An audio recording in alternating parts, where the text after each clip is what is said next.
Each individual needs to find the most suitable way to climb that mountain.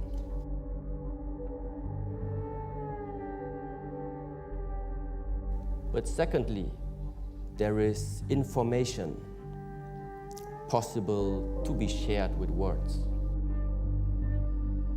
But it is impossible to share the experience of clarity when you are standing on that peak by yourself. To invest the right effort in climbing that peak is very much what all the Buddhist practices, the Shaolin training, or any spiritual practice is about. Clarity means you see more clear. When you see more clear, interrelations become more apparent. When you see more clear, there is no need to believe anyone or believe anything.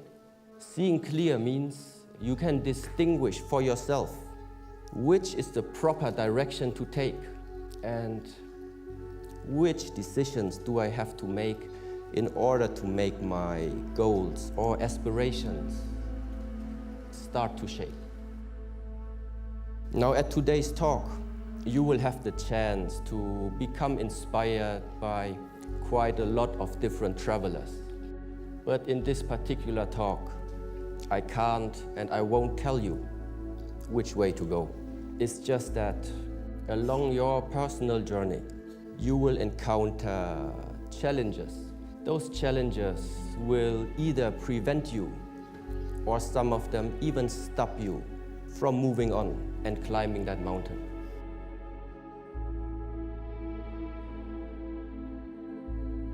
In the Shaolin Temple, we refer to them as the 5 hindrances. The 5 hindrances are describing different states of the mind. In those states of the mind, it becomes very hard to see clearly and therefore engage in the right decisions. The first hindrance is called sensual desire. Sensual desire arises in the moment when you are paying attention to something that is giving you a positive emotion.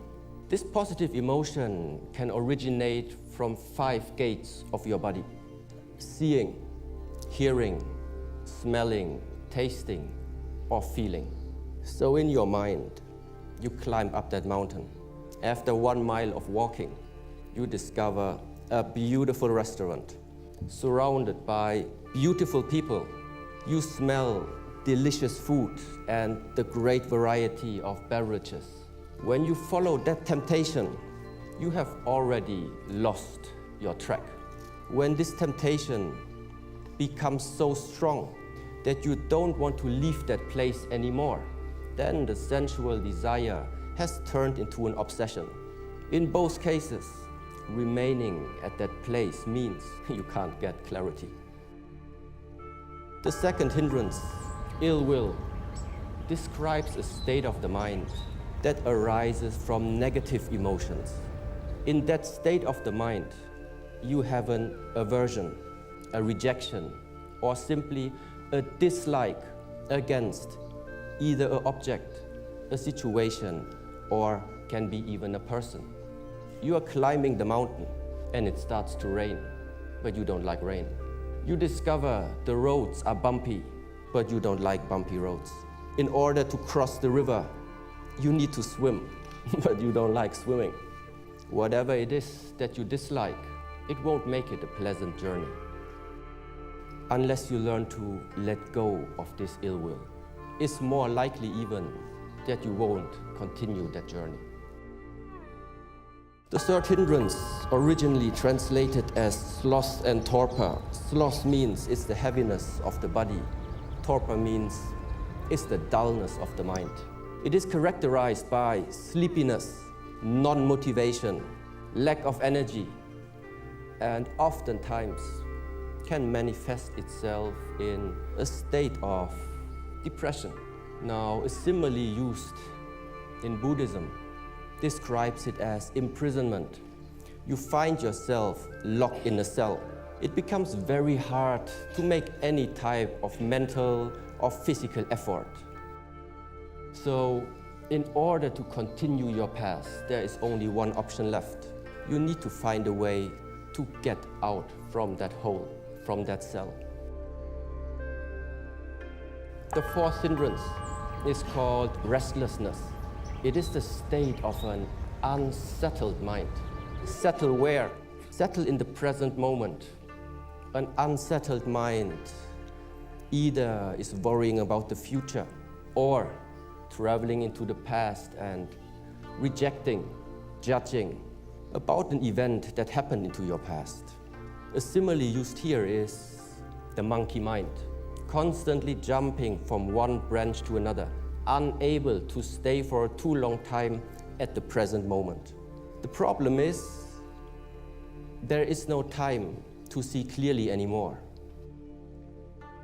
Now, the last of the 5 hindrances is called skeptical doubt and is very closely related to a state of mind which is based on indecisiveness. It is very easy in that state of mind getting lost in thoughts. Can I do this? Is this the right path? What will the others say? The mind cannot synchronize with your own actions anymore. And the result is that you are getting disconnected with the goals and aspirations that once you have set to yourself. When the way is filled with too much doubts, more often you will stop instead of moving on. That we know the 5 hindrances now, what are we going to do about them? You need to align and structure your life in such a way to prevent those hindrances from arising. If you are not successful, you need to use techniques in order to remove them. Each of these hindrances is placing a dark cloud on your mind or on the way of your climb. Simply remember one thing, just let it rain. This is a 4-step method to help you removing those hindrances. The first step is recognize in what state of the mind you are finding yourself in. Afterwards, learn to accept, acknowledge, and allow the situation or a person to be the way how it is, to be the way how they are. Investigate your emotional and mental state and ask questions. Why did it come up? What is going to be the consequence if I remain in that state? And ultimately, non-identification means it is the practice. I am not the body. I am not the mind. I am not my emotion. It's just that I can see all these 3 aspects about me. All of our lifetimes, all of our lives are too unique to copy the past from someone else. To bring meaning to your life, to bring value into your life, you need to learn and master yourself. And don't let the hindrances stop you.